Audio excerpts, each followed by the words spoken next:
ప్రియమైన దేవుని వారలారా, మరి ఈరోజు క్రైస్తవ్యం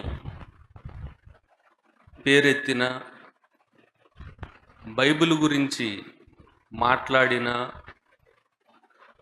యేసుక్రీస్తు వారి ప్రస్తావన ఎక్కడ తీసుకొచ్చినా మరి తీవ్రమైన వ్యతిరేకత ఈరోజు సమాజంలో నెలకొంది. ముఖ్యంగా భారతదేశంలో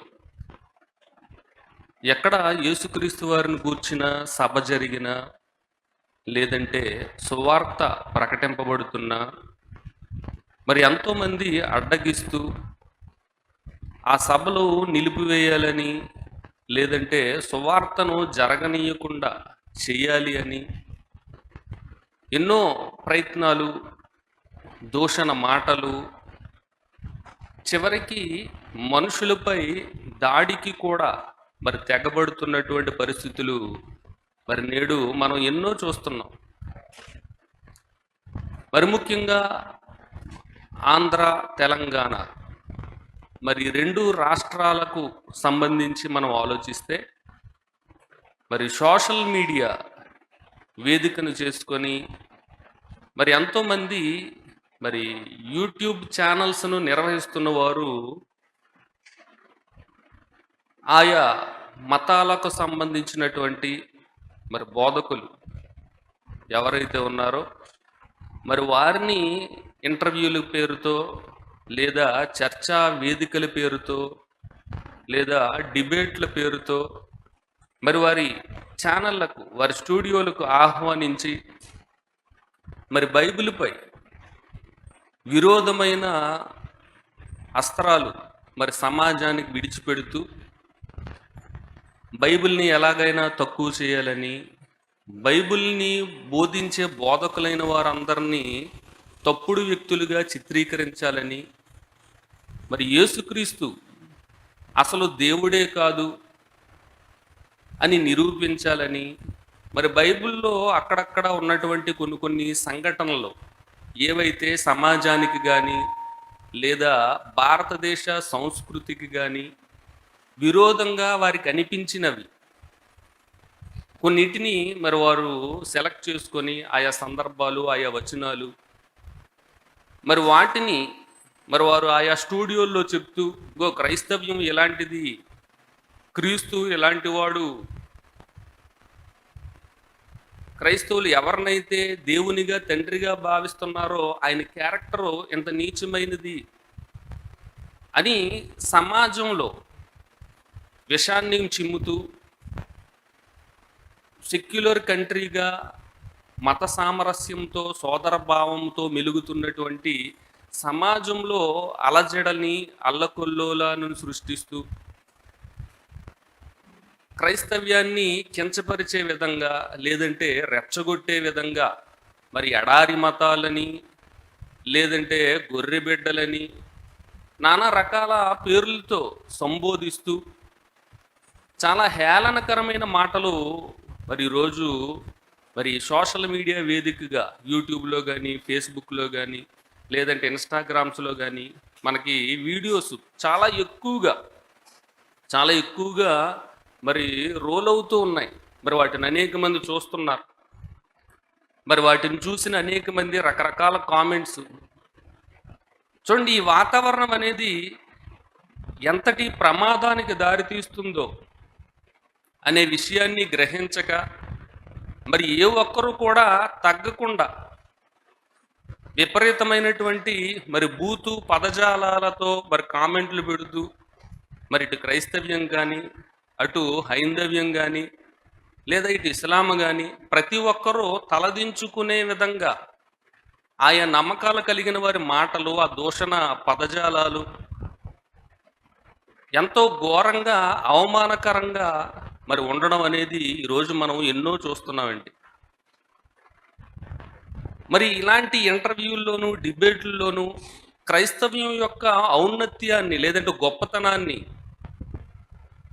యేసు యొక్క మరి శీలం ఎంత ఉన్నతమైనదో, ఆయన క్యారెక్టర్ ఎంత గొప్పదో ఎన్ని వాక్యాల ద్వారా మరి వారికి తెలియపరుస్తున్నా మరి వారు దానిని జీర్ణించుకోలేని పరిస్థితుల్లో, గ్రహించలేని పరిస్థితుల్లో మరి కొన్ని దశాబ్దాలుగా ఇంచుమించు 10-15 సంవత్సరాల నుంచి మరి విపరీతంగా క్రైస్తవ్యాన్ని దూషించడం అనేది చాలామంది చేస్తున్నారండి.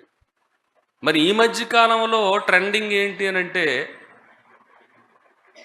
క్రైస్తవులుగా ఉన్నవారే వారు మేము క్రైస్తవ్యంలో ఉండి బైబిల్ని చదివి మరి అందులో ఎన్నో లోపాలను మేము గ్రహించి దానిని విడిచిపెట్టి మేము బయటకు వచ్చేసాం,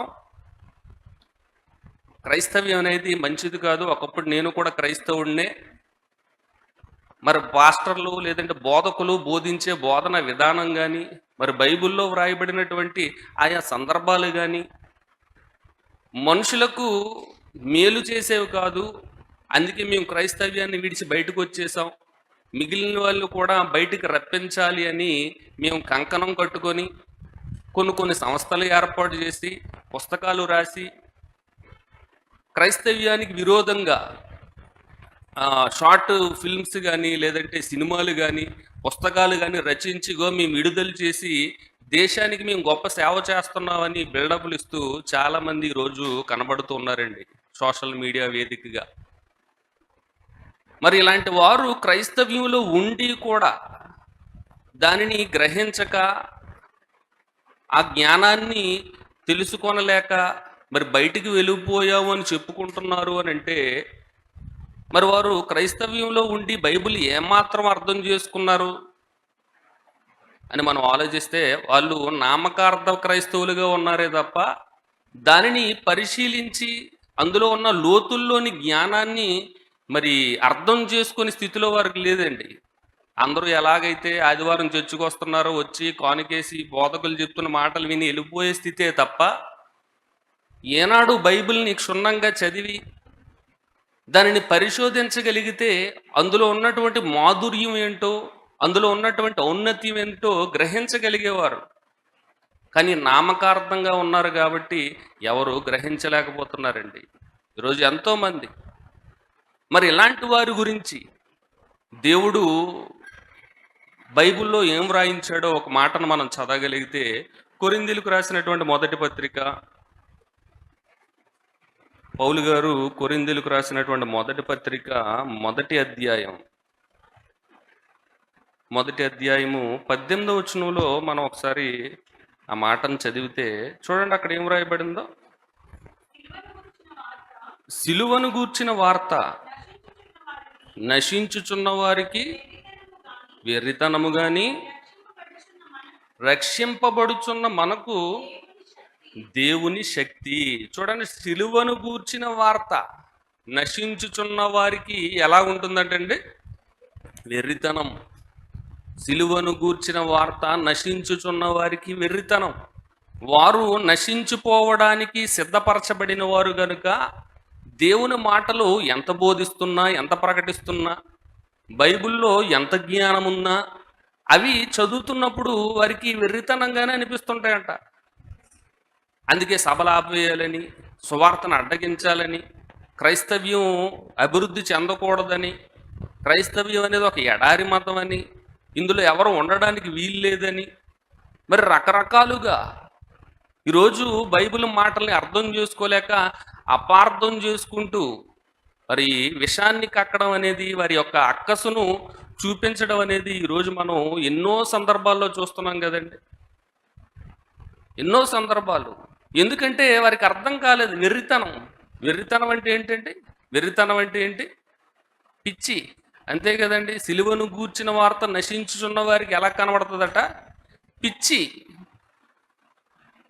నమ్మి బాప్తిసం పొందిన వారు రక్షింపబడతారు, మీ పాపాలన్నీ పోతాయి, యేసుక్రీస్తు వారు సిలువ మీద మరణించి సమాధి చేయబడి తిరిగి లేచారు, ఆయన రక్తంతో మీ పాపాలు కడిగేసుకోండి అని చెప్తున్నాం అనుకోండి. ఎప్పుడో మొదటి శతాబ్దంలో చనిపోయిన ఆయన రక్తం ఇప్పుడు మా పాపాలను కడుగుతుందా? ఇది ఎలా సాధ్యం? ఆయన రక్తాన్ని ఏమి సీసాల్లో భద్రపరిచారా? ఆయన రక్తాన్ని ఏమైనా ఎక్కడైనా దాచారా మీరు? ఆయన రక్తం ఇప్పుడు ఎలాగ మమ్మల్ని పాపాలను కడుగుతుంది? ఆయన రక్తం ఇప్పుడు ఎక్కడుంది? అయినా నీటిలో మునిగితే పాపాలు పోవడం ఏంటి? చూడండి వాళ్ళందరికీ ఎలాగుంటుందంటే పిచ్చితనం, వెర్రిగా ఉంటుంది. నీటిలో మునిగితే పాపం పోవడం ఏంటి? బాప్తిస్మా. ఇలాంటి హేళనకరమైన మాటలు వారు మాట్లాడుతున్నారు అని అంటే దానికి కారణం దేవుడు చెప్తున్నాడు, సిలువను గూర్చిన వార్త నశించిపోవడానికి సిద్ధపడిన వారుగా వారు ఉన్నారు కనుక అది వెర్రితనముగా ఉంటుంది. ఏం చెప్పినా పెడార్థాలు తీస్తారు, ఏం చెప్పినా అవమానకరంగా మాట్లాడతారు, ఏం చెప్పినా హేళన చేస్తూ మాట్లాడతారు. వాళ్ళకి అర్థం కాదు, వెర్రితనంగా ఉంటుంది. అదే రక్షింపబడుచున్న మనకైతే అది దేవుని శక్తి. అది గ్రహించే వారికైతే దేవుని శక్తిగా ఉంటుంది, వారి బ్రతుకుల్లో మార్పుని తీసుకొస్తుంది. నిజంగా నమ్మి బాప్తిజం పొందితే వారి పాపాలు పరిహరించబడతాయి. అదే కదండి విశ్వాసం అంటే. కానీ ఈరోజు నశించిపోతున్న వారు ఎవరైతే ఉన్నారో వారు విరోధ భావం, వారి హృదయాలలో విరోధ భావం అనేది గూడు కట్టుకుంది. ఎవరు ఎన్ని మాటలు చెప్పినా విని విశ్వసించే పరిస్థితి అయితే లేదండి, దాన్ని వ్యతిరేకించే పరిస్థితే, అవమానకరంగా మాట్లాడే పరిస్థితే. ఏ ఒక్కరు బైబిల్లో ఉన్న విషయాలను మరి పరిశీలన దృష్టితో చదవకుండా పైన చదివి ఆ లోతు గారు అలా చేశారు, లేదంటే రూబేన్ ఎలా చేశాడు, లేదంటే మరొకరు అలా చేశారు, దేవుడేమో అన్ని దేవతల విగ్రహాలను పగలగొట్టేమన్నాడు. చూడండి, ఆలోచన విధానం లేదు. దేవుడు ఆ మాటలు ఎందుకు పలికాడు? దేవుడేమైనా లోతును ఆ విధంగా ప్రవర్తించమన్నాడా? లోతు కుమార్తెలతోటి రూబేనుకి ఏమైనా దేవుడు చెప్పాడా? మనుషులు తప్పు చేసిన దానిని దేవుడు బైబిల్లో వ్రాయించాడు. వ్రాయిస్తే దాన్ని తప్పు అంటారేంటి?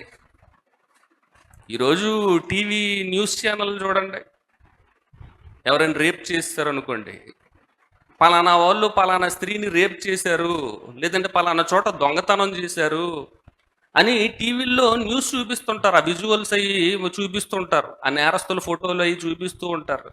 దాని అర్థం ఏంటి? దాని అర్థం ఏంటండి? పలానా వాళ్ళు నేరం చేశారని టీవీలో వార్త వచ్చిందంటే మీరు కూడా చెయ్యండి అనా? దాని అర్థం ఏంటి? మీరు కూడా చెయ్యండి అని అర్థమా? ఎందుకు చూపిస్తున్నారు? పలానా సంఘటన జరిగింది, వాళ్ళు ఇలాంటి శిక్ష ఎన్కౌంటర్ చేయబడ్డారు, మీరు ఇలాంటి తప్పులు చేయకండి, అదే కదండి. లేదంటే ఆ న్యూస్ మీడియా వాడు ఏమైనా చెయ్యించాడా? ఆలోచించాలి. ఈరోజు ఆలోచన విధానం, కనీస జ్ఞానం కూడా, ఇంగిత జ్ఞానం అంటారు, కామన్ సెన్స్ అంటారు. ఈ కామన్ సెన్స్ అనేది కూడా లేకుండా ఈరోజు బైబిల్లో వ్యక్తులు వారి ఇష్టానుసారంగా చేసిన విషయాలన్నిటినీ పరిగణలోకి తీసుకొని దేవుడు ఏదో చేయించినట్టుగా, దేవుడే వారిని అలాగా తయారు చేసినట్టుగా ఈరోజు ఎంత అవమానకరంగా మాట్లాడుతున్నారండి. వారికి ఏం చెప్పినా వెర్రితనంగా ఉంటుంది. మరి ఈ జబ్బు ఈనాటిది కాదండి. ఈ జబ్బు ఎప్పటి నుంచి ప్రారంభమైందంటే మొదటి శతాబ్దంలోనే ప్రారంభమైపోయింది. సిలువను గూర్చిన వార్త నశించుచున్న వారికి వెర్రితనం. మొదటి శతాబ్దంలో మరి యేసుక్రీస్తు గారు కానీ, పౌలు గారు కానీ, అపోస్తులు కానీ మరి వారు బోధించేటప్పుడు అనేకులు ఈ రీతిగానే స్పందించేవారండి. ఇలాగే వెర్రిగా స్పందించేవారు. చనిపోయి 3వ దినాన్ని తిరిగి లేపబడడం ఏంటి? చనిపోయిన వాళ్ళు అసలు బ్రతుకుతారా? ఎగతాళి. చూడండి, ఆ సందర్భాన్ని ఒకసారి మనం జ్ఞాపకం చేసుకుంటే అపోస్తుల కార్యములు 17వ అధ్యాయము 32వ వచనంలో రాయబడింది చూద్దాం. అపోస్తుల కార్యములు 17వ అధ్యాయము 32. మృతుల పునరుద్ధానమును గూర్చి వారు వినునప్పుడు కొందరు అపహాస్యము చేసిరి, మరికొందరు దీని గూర్చి నీవు చెప్పినది ఇంకొకసారి విందుమని చెప్పిరి. చూడండి, మృతుల పునరుద్ధానము గూర్చి పౌలు గారు ఇక్కడ అరియోపగు సభలో మరి మాట్లాడుతున్నటువంటి సందర్భం. ఈ సందర్భంలో పౌలు గారు మృతుల పునరుద్ధానం గురించి చెప్పారట. చనిపోయిన తర్వాత మరో బ్రతుకుంటుంది, ఆత్మకు చావు లేదు, మనం తిరిగి లేపబడతాం, దాన్ని రుజువు చేయడానికి మనకి ఒక సాక్ష్యంగా ఉండడానికి యేసుక్రీస్తు వారు చనిపోయి సమాధి చేయబడి 3వ దినాన్ని తిరిగి లేచారు అని పౌలు గారు ప్రకటిస్తుంటే వారికి ఎలా ఉందంటే అండి, వారు ఎలాగంటున్నారట, అపహాస్యం, ఎగతాళి. చూడండి, మొదటి శతాబ్దం నుంచి ఆరంభమైపోయింది ఈ అపహాస్యం అనేది. మృతులు పునరుద్ధానం, యేసుక్రీస్తు వారు చనిపోయి తిరిగి లేచారు, మీరు అలాగే లేపబడతారు అని అంటే ఎవరూ నమ్మట్లేదండి, ఎగతాళి చేస్తున్నారు. ఈరోజు కూడా అదే కదండి జరుగుతుంది. ఈరోజు కూడా చనిపోయిన తర్వాత మరొక బ్రతుకుంది, మృతుల పునరుద్ధానం ఉందని చెప్తుంటే ఎవరు నమ్మే స్థితి లేదా, హాస్యం చేస్తారు. చనిపోయాడు ఎలాగ లేపితే ఎలాగండి లేస్తారు? ఏ సమాధి చేసిన తర్వాత ఒక నెల రోజుల తర్వాత తవ్వితే అసలు ఎముకలే ఉండవు, మరలా వాళ్ళు శరీరాలతో లేస్తారట. ఎవరికి చెప్తారు ఈ కట్టుకథలు? చూడండి, నశించుచున్న వారికి వెర్రితనం. మృతుల పునరుద్ధానం, ఏసు చనిపోయి మూడో దినాన్ని తిరిగి లేచాడా? ఒకవేళ సమాధిలో 3 రాత్రింపగళ్ళు ఉంటానన్నాడు కదా, 3 రాత్రింపగళ్ళు ఎక్కడున్నాడు? ఆదివారం తెల్లవారుజామునే లేచిపోయాడు కదా. 3 పగళ్ళు ఎక్కడున్నాయి? 3 రాత్రులు ఎక్కడున్నాయి? చూడండి, అన్ని ప్రశ్నలే. మృతుల పునరుద్ధానమును గూర్చి ఎన్నో సందేహాలు. వాటిని వివరించి చెప్తున్నారు అనుకోండి, ఎవరు వినరు, ఎగతాళి చేస్తుంటారు, హాస్యం అపహాస్యం చేస్తుంటారు. చనిపోయిన వారు ఎలా లేపబడతారు? ఎవ్వరు లేవరు. చనిపోయిన తర్వాత మరొక బ్రతుకు లేదు, ఆత్మకు చావు లేదు కనుక ఈ ఆత్మ మరొక జంతువులోనూ లేదంటే మరొక మనిషిగాను రకరకాలుగా పుడతారే తప్ప ఆత్మ నరకానికి వెళ్ళిపోవడం అలాంటిదే ఉండదు. ఎన్నో జన్మలు ఉంటాయి మనిషికి. మృతుల పునరుద్ధానం అనేది మనుషులకు ఉండదు అని ఈరోజు ఎంతోమంది ఖండిస్తున్నారండి. వాటిని ఎవరూ నమ్మట్లేదు, ఎగతాళి చేస్తున్నారు. సువార్త కరపత్రం పట్టుకెళ్ళినప్పుడు ఇవే కదండి చెప్తుంటాం, సిలువను గూర్చిన వార్త. చనిపోయిన తర్వాత మరొక బ్రతుకుంటుంది. ఇంకో మీరు ఈ భూమి మీద ఉన్నప్పుడే దాన్ని గ్రహించి ఆ బ్రతుకును పొందాలి అని అంటే మంచివారుగా మారాలి, మీరు మీ పాపాలు పోగొట్టుకోవాలని ప్రకటిస్తున్నప్పుడు ఎంతోమంది అడ్డగిస్తుంటారు. సిలువను గూర్చిన వార్త, మృతులు పునరుద్ధానమును గూర్చిన వార్త వారికి హేళనగా ఉంటుంది, అపహాస్యంగా ఉంటుంది. ప్రకృతిలో ఎన్నో ఉదాహరణలు వారి కళ్ళ ముందు మనం చూపిస్తున్నా, ఒక చింతపెక్క గురించి, లేదంటే ఒక విత్తనం గురించి, ఒక గొంగళ పురుగు గురించి, మరొక బ్రతుకు పొందుతున్నటువంటి ఎన్నో ఉదాహరణలు వారికి చూపిస్తున్నా వారు గ్రహించలేని స్థితి అండి. ఎందుకంటే వారికి వెర్రితనం. సిలువను గూర్చిన వార్త వారికి వెర్రితనంగా ఉంటుంది, ఏం చెప్పినా నమ్మరండి. యేసుక్రీస్తు వారి పుట్టుక, ఆయన పుట్టుక గురించి చెప్పారు అనుకోండి, దానిలో కూడా ఎగతాళే, దాన్ని కూడా ఎగతాళిగా అపహాస్యంగా మాట్లాడుతుంటారు. యేసుక్రీస్తు వారికి కన్న తల్లి మరి మరియ గారు మరి ఎలా పుట్టారు? బైబిల్లో ఏం రాయబడింది? పరిశుద్ధాత్మ వలన గర్భం ధరించండి అంటే పరిశుద్ధాత్మ భర్త. యేసుక్రీస్తు వారికి ఎంతమంది తండ్రులు? భూమి మీద వడ్లవాని కుమారుడు అని అనిపించుకున్నాడు యోసేపు ఒక తండ్రి, పరిశుద్ధాత్మ దేవుడు ఒక తండ్రి. ఈయన ప్రార్థన చేస్తుంటాడు కదా, పరలోకమందున్న మా తండ్రి అని, ఆయన ఒక తండ్రి. ఇలాంటి వాడినా మేము నమ్మాలి? చూడండి, ఎంత నీచికరమైన మాటలు, పదజాలాలు ఉపయోగిస్తున్నారండి బహిరంగంగా. సిలువను గూర్చిన వార్త వెర్రితనం, ఆయన పుట్టుకను గూర్చి అపహాస్యం, ఆయన బోధించిన బోధలలో మరి పెడార్థాలు తీస్తూ, ఆయన సమాజాన్ని బాగు చేయడానికి రాలేదు, ఆయన మనుషుల్ని విడగొట్టడానికి వచ్చాడని బైబిల్లో కొన్ని విషయాలు, వచనాలను వారు ప్రస్తావిస్తూ, ఇలాంటి క్రైస్తవ్యం మనకెందుకు, ఇలాంటి క్రైస్తవ్యం మనకొద్దు, తిరస్కరిస్తుంటారు. ఇలాంటి తిరస్కరించే వారి గురించి దేవుడు చెప్పిన మాట బైబిల్లో చూద్దామండి. అదే అపోస్తుల కార్యములు 13వ అధ్యాయము 41వ వచనంలో ఏం రాయబడిందో ఒకసారి చూద్దాం. అపోస్తుల కార్యములు 13వ అధ్యాయము 41వ వచనం. ఇదిగో తిరస్కరించువారలారా, ఆశ్చర్యపడుడి, నశించుడి, మీ దినములలో నేనొక కార్యము చేసేదను, ఆ కార్యము ఒకడు మీకు వివరించినను మీరు ఎంత మాత్రమును నమ్మరు అనెను. చూడండి, తిరస్కరించు వారులారా, మీ దినాలలో నేను ఒక కార్యం చేస్తాను. ఒక కార్యం అనేది నేను మీ దినాలలో చేస్తాను, ఆ కార్యము ఒకడు మీకు వివరించినను మీరు ఎంత మాత్రము నమ్మరు. చూడండి, ఒక అద్భుతమైన కార్యం ఇది. హబక్కూకు గ్రంథంలో హబక్కూకు గారి ప్రవచనం అండి. హబక్కూకు గ్రంథం 1వ అధ్యాయం 5వ వచనంలో దీని గురించిన ప్రస్తావన ఉంటుంది. ఆయన చేయబోయే కార్యం గురించి, ఆయన చేయబోయే అద్భుతాల గురించి మరి ఇక్కడ ప్రస్తావించడం అనేది జరుగుతుంది. యేసుక్రీస్తు వారు మరణించి తిరిగి లేవడం కానివ్వండి, అదొక గొప్ప మహాకార్యం. పరిశుద్ధాత్మ దేవుడు మనుషుల మీదకి దిగడం కానివ్వండి, పెంతుకొస్తేనే పండుగ దినమున, అదొక మహాకార్యం. యేసుక్రీస్తు వారి జననం, కన్యక గర్భవతి కుమారుని కనును, మరి ఈ గొప్ప కార్యం కానివ్వండి. ఇలాంటి ఎన్నెన్నో గొప్ప కార్యాలు ఆనాడు మొదటి శతాబ్దంలో యెరూషలేములో ఇశ్రాయేలీల మధ్య దేవుడు చేయడం అనేది జరిగిందండి.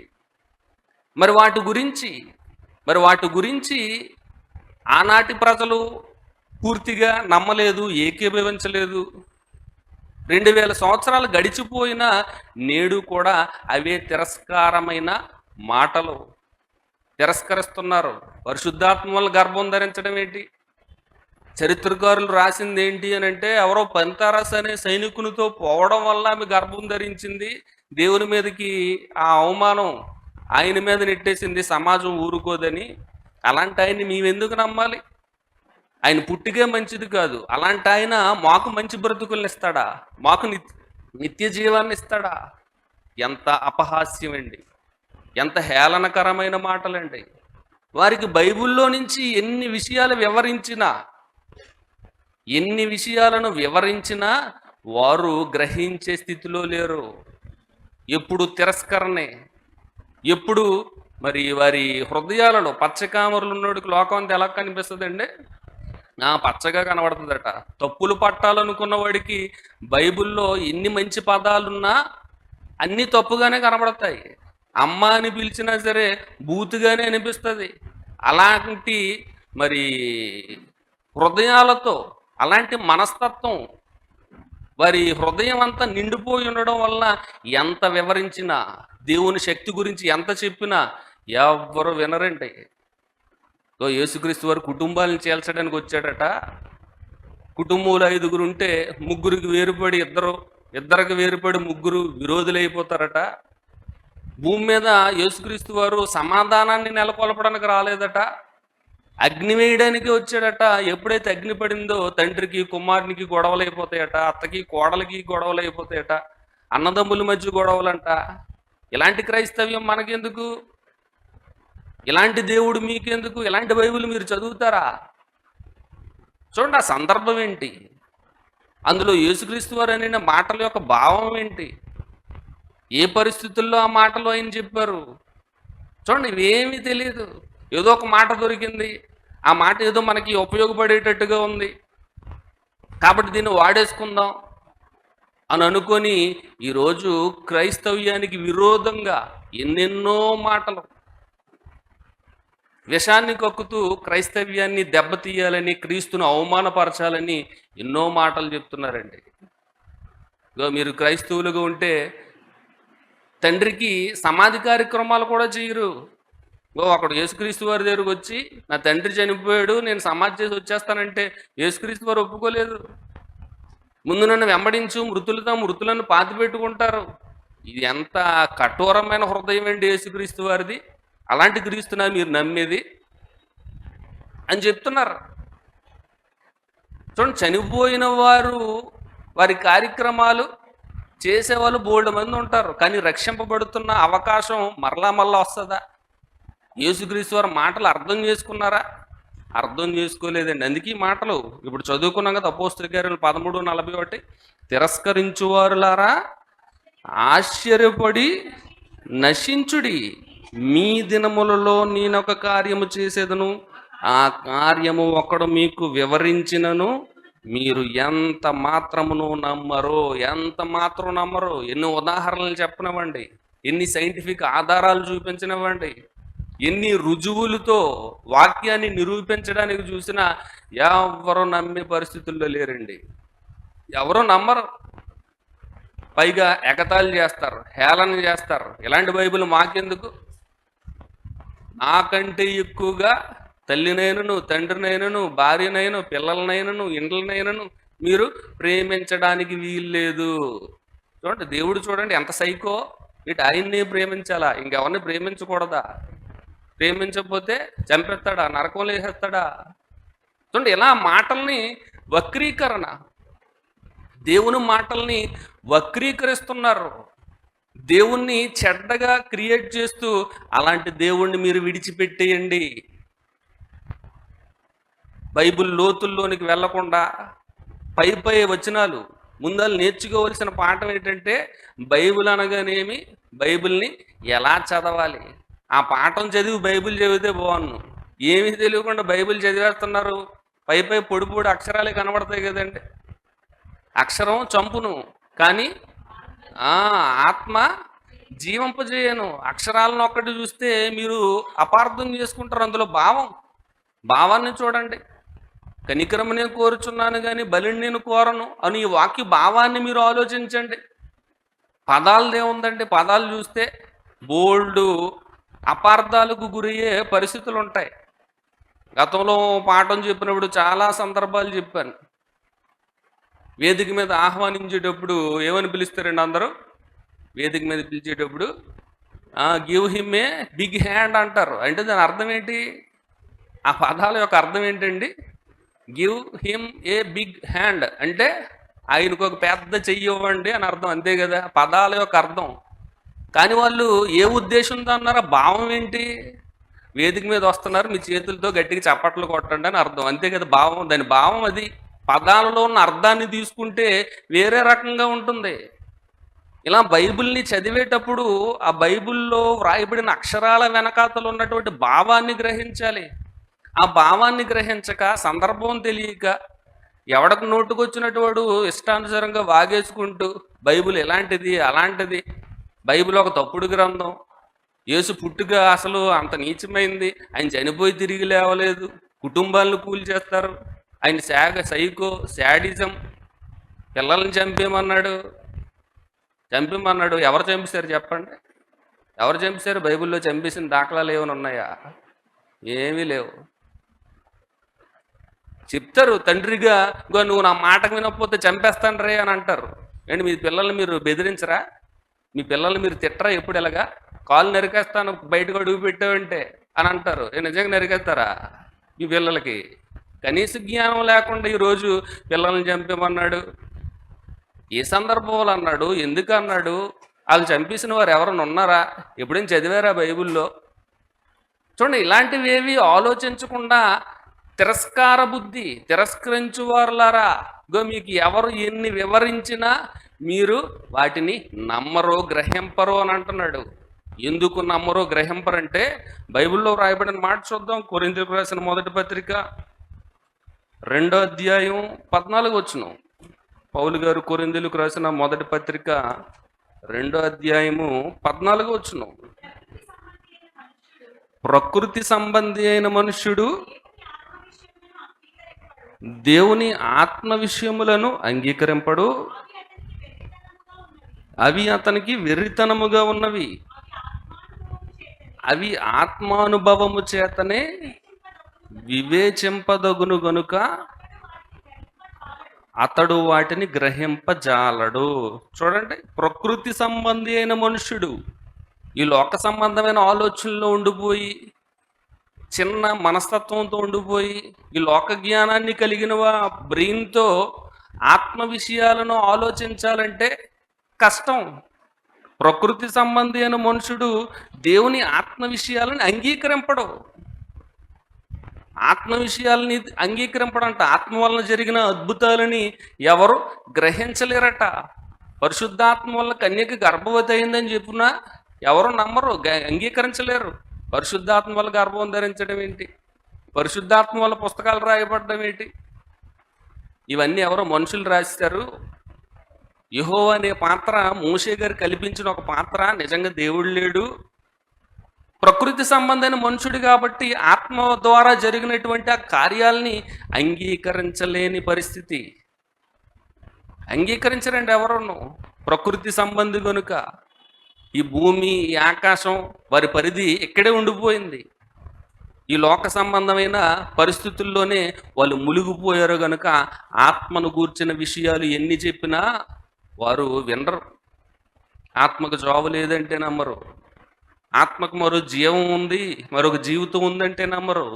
చనిపోయిన తర్వాత మరో బ్రతుకు ఉందంటే నమ్మరు. బాప్తిసం పొందితే పాపాలు పోతాయంటే నమ్మరు.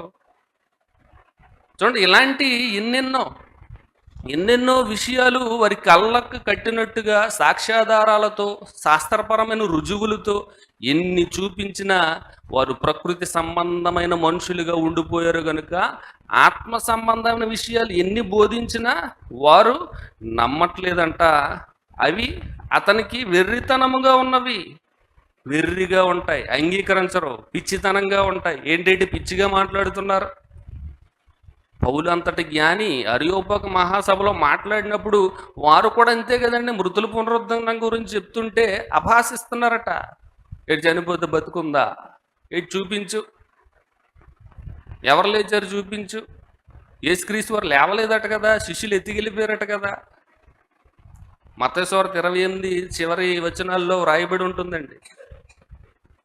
మరొక తప్పుడు అక్కడ ఉన్నటువంటి సైనికులకి బహుద్రవ్యం ఇచ్చి అబద్ధ సాక్ష్యం పలికిస్తారు. మేము నిద్రపోచుండగా శిష్యులు వచ్చి యేసుక్రీస్తు వారిని ఎత్తుకెళ్ళిపోయారు, ఆ మాటే నేటికి ప్రసిద్ధమై ఉన్నది అని అంటారు అక్కడ. మరి అలాంటి పరిస్థితి మొదటి శతాబ్దంలో నెలకొన్నప్పుడు మరి పౌలు గారు చెప్తుంటే వారు నమ్మట్లేదు. అపహాస్యం. చనిపోయి తిరిగి లేవలేదట కదా. ఇంకో ప్రసిద్ధమైన వార్త మాకు తెలిసింది, ఆ నోట ఈ నోట శిష్యులు ఎత్తుకెళ్ళిపోయారట కదా. ఆయన అసలు సిలువ మీద చనిపోలేదట కదా. ఆ గాయాలకి శుభ్రంగా ట్రీట్మెంట్ రాసి మళ్ళా బతికించారట కదా.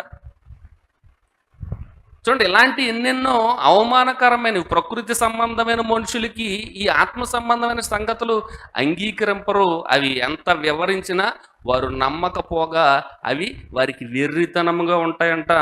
కానీ అవి తెలుసుకోవాలి అని అంటే ఆత్మానుభవము చేతనే వివేచింపదగును గనుక అతడు వాటిని గ్రహింపజాలడు. ఆత్మానుభవం ఉండాలంట, అనుభవించి తెలుసుకోవాలంట. వ్రాయబడిన ప్రతి మాట దేవుని చేత వ్రాయబడింది అని, దేవుడు అబద్ధికుడు కాదని, ఆయన ఎవరికి అన్యాయం చేయడని తెలుసుకొని చదవాల్సిన పరిశుద్ధమైన గ్రంథం ఇది. కానీ అంత తీరిక ఎక్కడుందండి? అంత తీరిక ఎక్కడుంది? వాళ్ళు చదవరు, చెప్తే వినరు.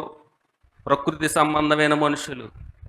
ఇంకా యేసుక్రీస్తు వారి గురించి మాట్లాడిన సందర్భాలు మనం చూడగలిగితే అపోస్తుల కార్యములు 6వ అధ్యాయం చదువుకుందామండి. 6వ అధ్యాయం 14 వచనం.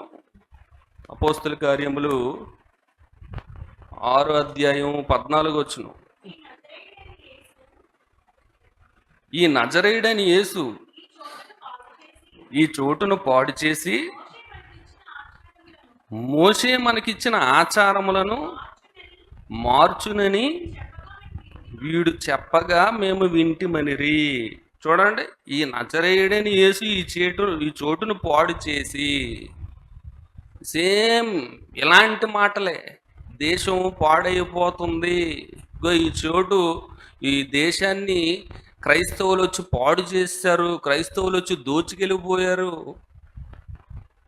మన ఆచారాలు మన పద్ధతులు అన్నిటినీ తొలగించేసి వీళ్ళేదో కొత్త మార్గాన్ని, కొత్త నిబంధనను, బ్రతుకు విధానాన్ని పెట్టేస్తారట. చూడండి, సేమ్ ఇలాంటి ఆలోచనలే కదా మొదటి శతాబ్దంలో ఆనాటి శాస్త్రులు, పరిసయ్యులు, ఇశ్రాయేలీల్లోను యూదుల్లోను ఎలాంటి మనస్తత్వంతో నిండిపోయి ఉన్నారో సేమ్ అదే స్థితి 2000 సంవత్సరాలు గడిచిపోతున్నా ఇంకా అదే కొనసాగుతుంది. చూడండి, నజరేయుడైన యేసు ఈ చోటును పాడు చేసి మోషే మనకిచ్చిన ఆచారములను మార్చునని వీడు చెప్పగా మేము వింటిమని స్టెఫెన్ గారు మాట్లాడుతుంటే అక్కడ ఉన్నవారు దేశాన్ని పాడు చేస్తారట. మన శాసనాలని, మోషే ధర్మశాస్త్రాన్ని, అన్నిటిని, ఆచారాలని మార్చేస్తారట. ఈరోజు కూడా అయ్యే అంటున్నారు కదంటే, మన ఆచారాలు మంట కలిసిపోతున్నాయి. క్రైస్తవులు అయితే బొట్టు పెట్టుకోకూడదు, పూలు పెట్టుకోకూడదు, తెల్లచీరే కట్టుకోవాలి. మన ఆచారం, మన సంస్కృతి అంతా పాడైపోతుంది. చూడండి, ఇలాంటి ఎన్నెన్నో విషయాలు బైబిల్లో చెప్పని వాటిని దేవుడు ఏం చెప్పాడా? పూలు పెట్టుకోకూడదని. బొట్టు పెట్టుకోవద్దని చెప్పాడా? చూడండి, ఎన్ని మీరు క్రైస్తవులేడి అయితే భర్త చనిపోయినట్టుగా ఒక విధవరాలు ఎలాగైతే ఉండాలో అలాంటి పరిస్థితిలోకి మీరు వెళ్ళిపోతారు. కాబట్టి అలాంటి క్రైస్తవ్యం మీకెందుకు? విడిచి బయటికి వచ్చేయండి, మీరు తిరిగి మన దగ్గరకు వచ్చేయండి, మన ఆచారాలు మనం కాపాడుకుందాం. మొదటి శతాబ్దంలో కూడా అదే జరుగుతుందండి, నేడు కూడా అదే జరుగుతుంది. వాళ్ళకి రకరకాల సిద్ధాంతాలు ఉంటాయి, మనకు బోల్డ్ పండగలు ఉంటాయి, వాళ్ళకి ఏ పండగ ఉండదు, వాళ్ళకి మొహాల్లో సంతోషం ఉండదు, ఆనందం ఉండదు. అలాంటి దిక్కుమాలిన ఎడారి మతాల్లోకి మీరెందుకు వెళ్తున్నారు? ఎన్ని అభాండాలు వేస్తున్నారండి క్రైస్తవ్యం మీద, ఎన్ని దూషణ మాటలు పలుకుతున్నారండి బైబిల్ గురించి. ఇటు యేసుక్రీస్తు వారు దేశాన్ని పాడు చేశారా? ఏ రకంగా పాడు చేశారు? మొదటి శతాబ్దంలో యేసుక్రీస్తు వారు పాడు చేశారండి. వాళ్ళ మాటలు ఎలాగున్నాయో చూడండి. అందరినీ బాగు చేశారు, అందరినీ ప్రేమతో నింపారు, ఎంతోమందిని మార్చి మంచివారుగా బుద్ధిమంతులుగా తీర్చిదిద్దారు. ఎంతోమంది మారిన సందర్భాలు మనకు బైబిల్లో కనబడుతున్నాయి కదా. కానీ వాళ్ళు ఏమంటున్నారు? పాడు చేసేస్తున్నాడు, అందరినీ బాగు చేస్తుంటే వాళ్ళకి పాడు చేస్తున్నట్టు ఉందంట. వ్యతిరేక పదం కదండి, వ్యతిరేక పదాలు అంటారు, చిన్నప్పుడు స్కూల్లో నేర్పిస్తారు. అర్థంకి వ్యతిరేక పదం ఏంటండి? అపార్థం. ఇగో వీళ్ళు కూడా అంతే. యేసుక్రీస్తు వారు అందరికి మంచి చేస్తున్నారు, స్వస్థత చేస్తున్నారు, మంచి విషయాలు బోధిస్తున్నారు. అందరూ చేసే తప్పు మార్గం నుంచి సరి అయిన మార్గంలోకి తీసుకొస్తుంటే, బాగు చేస్తుంటే పాడు చేస్తున్నారు అని అంటున్నాడు. మంచి విషయాలు, తప్పుడు విషయాలు, చెడు ఆచారాలు, కన్యాశుల్కం లాంటిది కానీ, నరబలులు అర్పించడం వంటివి కానీ, లేదంటే సతీ సహగమనం కానీ, ఇలాంటి దురాచారాలన్నిటినీ తీసివేసి ప్రతి ఒక్కరికి మంచి బ్రతుకునిస్తుంటే, కాపాడుతుంటే, కుల వివక్షను తీసివేసి అందరూ సహోదరులు, ఏకభావం కలిగిన వారు, అన్నదమ్ములు వంటి వారు అనే భావన సమాజంలో తీసుకొస్తుంటే ఈరోజు అనేక మంది దాన్ని పాడు చేయడం అని అంటున్నారండి. ఇది ఎంతవరకు న్యాయం? ఇది ఎంతవరకు సమంజసమండి? మొదటి శతాబ్దంలో యేసుక్రీస్తు వారు కానీ, పౌలు గారు కానీ ఎన్నో మంచి విషయాలు చెప్తున్నప్పుడు వారి మాటల్ని గ్రహించలేక వీడు దెయ్యం పట్టినవాడు, పౌలుని ఏమన్నారండి? ఈ వదరబోతు చెప్పున్నది ఏమి? వదరబోతా పౌలు అంత గొప్ప విషయాలు చెప్తుంటే వదరబోతు అంటున్నారు, దెయ్యం పట్టినవాడు అంటున్నారు. ఈరోజు కూడా అంతే. ఈరోజు కూడా బోధకులుగా మంచి విషయాలు చెప్పే ప్రతి ఒక్కరిని ఈరోజు ఆ రీతిగానే అపార్థం చేసుకుంటున్నారండి, అపార్థం చేసుకుంటున్నారు. విషయం మంచిదే, కానీ అర్థం చేసుకోవడంలో అపార్థం జరిగిపోవడం వలన వీళ్ళు దొంగ బోధకులు, వీళ్ళేమో దేశాన్ని అవమానపరిచేవారు, వీళ్ళు దేశాన్ని కించపరిచేవాళ్ళు, దేశాన్ని పాడు చేస్తున్నారు, దేశాన్ని మొక్కలు చేయాలనుకుంటున్నారు. చూడండి, అన్ని భిన్నమైన విషయాలను లేవనెత్తి దేశంలో అలజడి సృష్టించడానికే వారు కంకణం కట్టుకున్నారు తప్ప విషయాలను గ్రహించే స్థితిలో ఎవరూ లేరండి. ఎందుకంటే వారికి సిలువను గూర్చిన వార్త నశించుతున్న వారికి వెర్రితనంగా ఉంటుంది. కాబట్టి అలాంటి వెర్రితనం కలిగిన వారు ఈరోజు క్రైస్తవ్యంలో కూడా ఉండడం చాలా విచారకరం అండి. క్రైస్తవ్యంలోనే ఉంటున్నారు, ప్రతి ఆదివారం చర్చికి వస్తారు కానీ ఏమీ తెలియదు, బైబిల్ని చదవరు. వాళ్ళు ఎవరో ఏదో చెప్పిన విషయాలు చదివిగా బైబిల్లో నిజం ఇలా ఉంది కదా, అయితే మనం కూడా బైబిల్ చదవకూడదు అనమాట అని కళ్ళు మూసుకొని వెళ్ళిపోయేవారే తప్ప ఎందుకు ఇలాగ అంటున్నారు? ఆ మాటలను ఎందుకు వారు అపార్థం చేసుకుంటున్నారు? ఏదో ఒకసారి కూర్చొని చదువుదాం, బైబిల్ని పరిశీలిద్దాం. లేఖనాల పరిశోధన రేపు జూన్లో ఉంది, 6, 7, 8 తేదీల్లో. ఎందుకు పెడుతున్నారు లేఖనాల పరిశోధన? విషయాలు గ్రహించడానికి, తెలియని విషయాలు, సందేహకరమైనవి ఏమైనా ఉంటే వాటిని చర్చించి ఇది నిజమైనది అని తెలియపరచడానికి. మరి ఈరోజు ఏం జరుగుతుందండి? ఈరోజు చర్చా వేదికల పేరట ఎప్పటి నుంచో చూస్తున్నాం కదండి. ఒక్క చర్చా వేదికలో కూడా ఇది రైటు, ఇది రాంగు అని రుజువుపరిచి చెప్పిన దాఖలాలు ఏవీ లేవండి. మీకు కూడా తెలిసే ఉంటుంది, ఎన్నో డిబేట్లు జరిగాయి, ఎన్నో క్రైస్తవులకి మధ్యన జరిగాయి, క్రైస్తవులకి ముస్లిమ్స్ మధ్యన డిబేట్లు జరిగాయి, క్రైస్తవులకి హైందువులకి మధ్యన బోధకుల మధ్య మరి ఎన్నో డిబేట్లు జరుగుతున్నాయి. ఏ ఒక్క దానిలో కూడా రిజల్ట్ డిక్లేర్ చేయలేదండి. ప్రజలే చూసుకుంటారంటారు. ఇటు ప్రజలు చూసుకున్న దానికి ఈ మాత్రం డిబేట్ ఎందుకు కండక్ట్ చేయడం? ఇలాంటి వారి గురించి బైబిల్లో రాయబడిన మాట ఒకసారి జ్ఞాపకం చేసుకుందామండి. తీతు పత్రిక 3వ అధ్యాయం.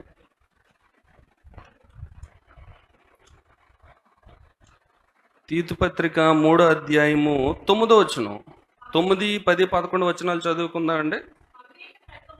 అవివేక తర్కములను, వంశావళులను, కలహములను,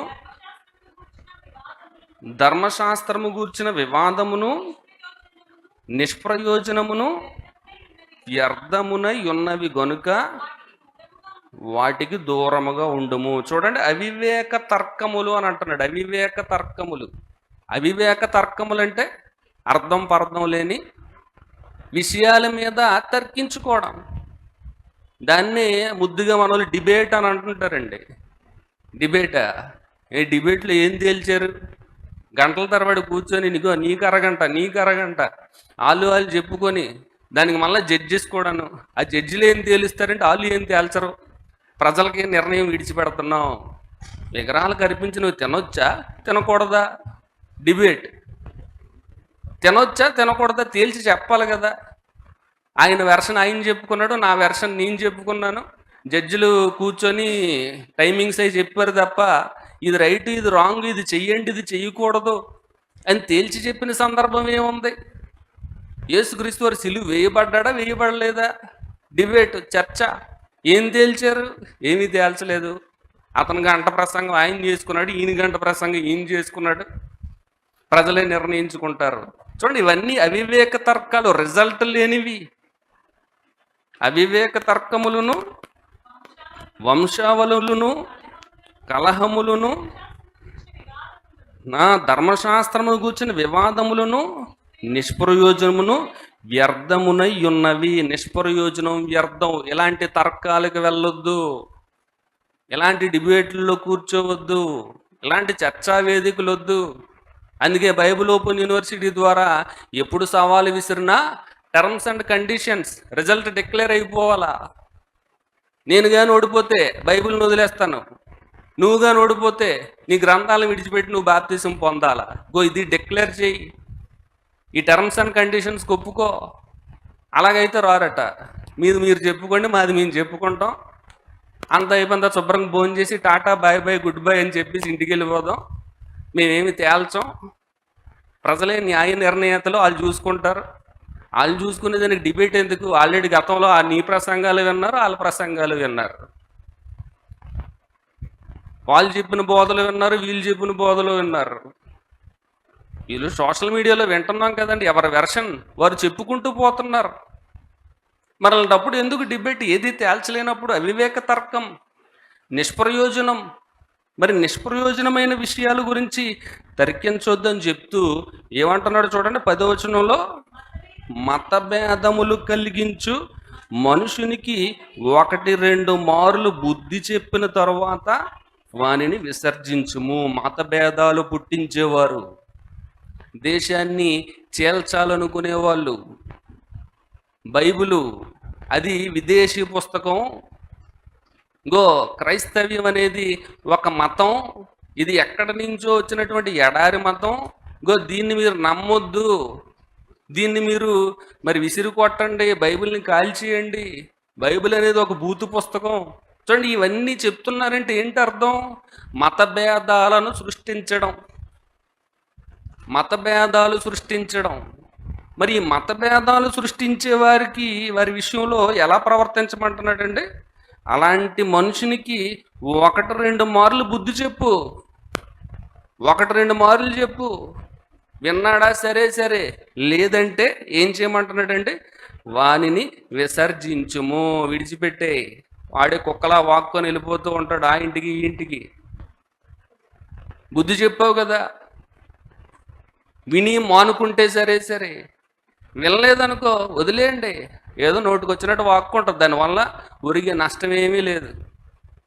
ఇప్పుడు మొదటి శతాబ్దం నుంచి జరుగుతున్నదే. ఇప్పటివరకు చదువుకున్న సందర్భాలన్నీ ఎప్పటి నుంచి ఉన్నవండి? మొదటి శతాబ్దం నుంచి కూడా జరుగుతున్నాయి. కానీ క్రైస్తవ్యాన్ని ఎవడైనా ఆపగలిగాడా? ఎక్కడో మారుమూల యెరూషలేము అని ఒక చిన్న క్యాపిటల్ సిటీ, మరి యెరూషలేములో ఉన్నటువంటి చిన్న భూభాగం కలిగినటువంటి ఆ దేశంలో ఆరంభమైన సంఘము ఈరోజు ప్రపంచవ్యాప్తంగా కోటాను కోట్లుగా భూమి అంతా విస్తరించిందంటే ఎవడాపగలిగాడు? అప్పటి నుంచి ఉన్నాయి కదా ఈ భేదాలు. అప్పటి నుంచి మృతుల పునరుద్ధానం గురించి చెప్తుంటే అపహసిస్తున్నారు కదా. అప్పటి నుంచి కూడా దెయ్యం పట్టినవాడు అంటున్నారు, వదరబోత అంటున్నారు. నీ మాటలు మేమెందుకు వినాలన్న వాళ్ళే, అందరూ తిరస్కరించేవారే. అయినా క్రైస్తవ్యం ఎంతగా విస్తరించింది? ఎవడైనా ఆపగలిగాడా? ఇప్పుడు కూడా అదే జరుగుతుంది. ఈ వదరబోతులు, ఈ లోక సంబంధంగా ఉన్నటువంటి ఆలోచనతో, ప్రకృతి సంబంధమైన మనస్తత్వాలతో నిండిపోయి ఎవరు ఎంత వివరించినా వాటిని గ్రహించక వినకుండా ఉన్న వారిని, మతభేదాలను సృష్టించే మనుషులకి ఒకటి రెండు మార్లు బుద్ధి చెప్పండి, వినకపోతే విసర్జించండి అని చెప్పి ఏమంటున్నాడండి? అటు వాడు మార్గము తప్పి తనకు తానే శిక్ష విధించుకొనిన వాడై పాపము చేయుచున్నాడని నీవు ఎరుగుదువు. తనకు తానే పాపాన్ని మూటగట్టుకుంటున్నాడు, తనకు తానే శిక్షను సమకూర్చుకుంటున్నాడు. కాబట్టి అలాంటి వారిని విడిచిపెట్టాయి. చూడండి, ఇందాక ఒక ప్రార్థన విన్నానండి. ఒక ఆమె ప్రార్థన చేస్తుంది కోయి కోయి అనే పాట గురించి. దేవుని మహిమార్థమే ఆ పాట చాలా ఫేమస్ అయిపోయింది, కోయి కోయి అనే పాట. కానీ దాన్ని అందరూ ఎగతాళి చేస్తున్నారు, సినిమాల్లో పెట్టించుకుంటున్నారు, లేదంటే షార్ట్ వీడియోస్ తీసుకోవడానికి ఉపయోగించుకుంటున్నారు, రకరకాల డ్యాన్సులు వేయడానికి ఉపయోగించుకుంటున్నారు. అందుకే దేవుడు కోపం వచ్చి కోడిని కొయ్యకుండా చేస్తాడు, బర్డ్ ఫ్లూ వచ్చేసింది, దేవుడు వెక్కిరింపబడాడు అని అంటుంది. చూడండి సార్, కోయి పాటను అవమానించారని దేవుడు కోడిని కొయ్యకుండా ఆపేశాడట. అందుకే బర్డ్ ఫ్లూ వచ్చిందంటే ఎవరు చికెన్ తినడం మానేశారంట. చూడండి ప్రార్థన. చూడండి, మతభేదాలు కలిగించే వారిని మనం కూడా అలాగే విడిచిపెట్టేయాలి. ఒకటి రెండు మార్లు బుద్ధి చెప్పి విడిచిపెట్టేయాలి. వారి శిక్షను వారే కొని తెచ్చుకుంటారు. వారికి ఎంత చెప్పినా, ఎన్ని విషయాలు శాస్త్రపరంగా రుజువుపరిచినా వారు వినరు. చివరికి ఒక మాట చదువు ముగించేసుకుందాం. కొరింథీయులకు రాసినటువంటి 2వ పత్రిక, పౌలు గారు కొరింథీయులకు రాసిన 2వ పత్రిక 4వ అధ్యాయము 3వ వచనం చూడండి. అక్కడ ఏం రాయబడిందో, మా సువార్త మరుగు చేయబడిన ఎడల నశించుచున్న వారి విషయములోనే మరుగు చేయబడి ఉన్నది. చూడండి, మా సువార్త మరుగు చేయబడిన ఎడల. సువార్త మరుగు చేయబడడం అంటే ఎంత చెప్తున్నా వారు గ్రహించలేకపోతున్నారనో, లేదంటే ఆ ప్రజల మధ్యకు సువార్త వెళ్ళనీయకుండా దాచబడుతుందనో, కొన్ని సందర్భాల్లో పరిశుద్ధాత్మ వలన ఆటంకపరచడం, ఇలాంటి సందర్భాలు సువార్త విషయంలో పౌలు గారికి ఎదురయ్యాయి. అలాగ ఒకవేళ ఏవైనా సువార్త మా ఎడల ఏవైనా మరుగు చేయబడితే అది ఎవరి ఎడల మరుగు చేయబడుతుందంట? నశించుచున్న వారి విషయములోనే మరుగు చేయబడి ఉన్నది. నశించుచున్న వారి విషయం అంటే వీడికి ఎంత చెప్పినా మారడు. కాబట్టి పందులు ఎదుట ముత్యాలు ఎందుకు ఇయ్యాలి? కుక్కలకి ఎందుకు పరిశుద్ధమైనది పెట్టాలి?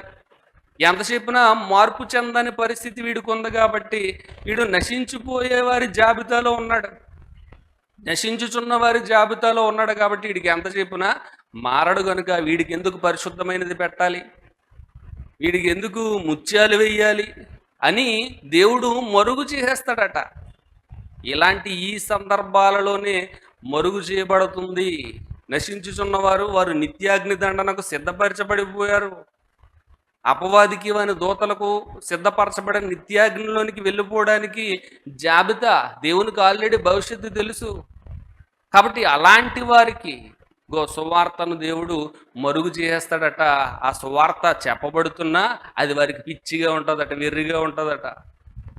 వారు ప్రకృతి సంబంధమైన మనుషులు కనుక ఆత్మానుభవం చేత వారు దాన్ని గ్రహించలేరంట. ఆత్మ విషయాల వారికి వెర్రితనంగా, అంగీకరించలేని విధంగా, గ్రహించలేని పరిస్థితుల్లో ఉంటారు. ఎందుకంటే వారు ప్రకృతి సంబంధమైన మనుషులు కాబట్టి. ఈరోజు బైబిల్లో ఎన్ని ఆధారాలు ఉన్నాయండి, ఎన్ని ఆధారాలు ఉన్నాయి. ఆదికాండం మొదలుకొని ప్రకటన గ్రంథం వరకు వ్రాయబడిన ప్రతి సందర్భానికి ఆధారాలు ఉన్నాయి.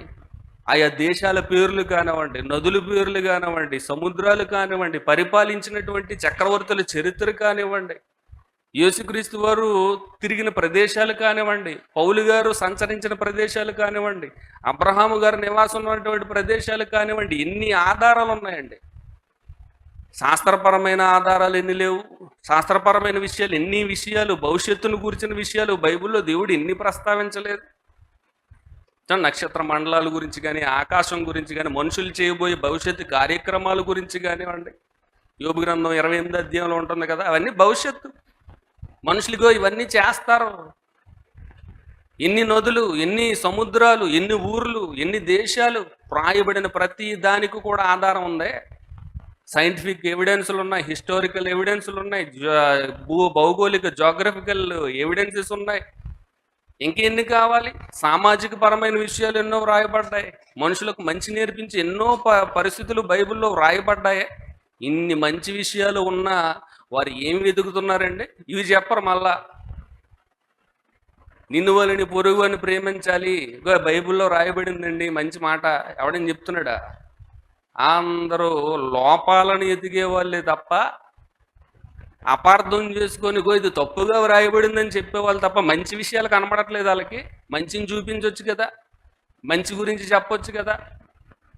ఆయన శిలువ త్యాగం ఎంత ప్రేమించాడో, ఆయన మంచివారి మీదనో చెడ్డవారి మీదనో సూర్యుని ఉదయింపజేస్తున్నాడు, వర్షాన్ని కురిపిస్తున్నాడు, అందరికీ ఆహారం ఇస్తున్నాడు. ఈ విషయాలు చెప్పరు ఎవరునో. ఈ వాళ్ళకి ఏదైతే లోపం ఉంటుందో, ఏదైతే తప్పుగా వాళ్ళు అర్థం చేసుకున్నారో, ఈ వచనాలు మనకు బాగా ఉపయోగపడతాయనో అలాంటి వాటి మీద పుస్తకాలు రాసేస్తారు, సినిమాలు తీసేస్తారు. మతభేదాలు సృష్టించి మనుషుల మధ్య మారణకాండ చేయాలని ఇలాంటి ఎన్నెన్నో ప్రయత్నాలు చేస్తుంటారండి. కాబట్టి అలాంటి వారికి 1-2 మార్లు బుద్ధి చెప్పి వాళ్ళను విడిచిపెట్టేయాలి. వాళ్ళు ఎన్ని చెప్పినా మారరు. ఎన్నో సంవత్సరాల నుంచి నడుస్తూనే ఉంది ఈ తతంగం అంతా. చర్చా వేదికలు అంటారు, డిబేట్లు అంటారు, ఎవరు మట్టుగా వెళ్ళిపోతారు.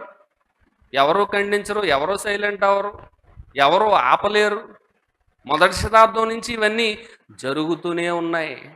కాబట్టి ప్రియమైన దేవుని వారలారా, మీ విశ్వాసాన్ని, మీ నమ్మకాన్ని మరి దేవునిలో నిలబెట్టుకోవడానికి మరి వాక్యాన్ని ఆత్మానుభవం చేత గ్రహించి అందరూ సన్మార్గములో మరి యేసుక్రీస్తు వారి రక్షణలో అభివృద్ధి చెందాలని మిమ్మల్ని అందరినీ ప్రేమపూర్వకంగా కోరుకుంటూ మరి నా మాటలు ముగిస్తున్నాను. అందరికీ వందనాలండి.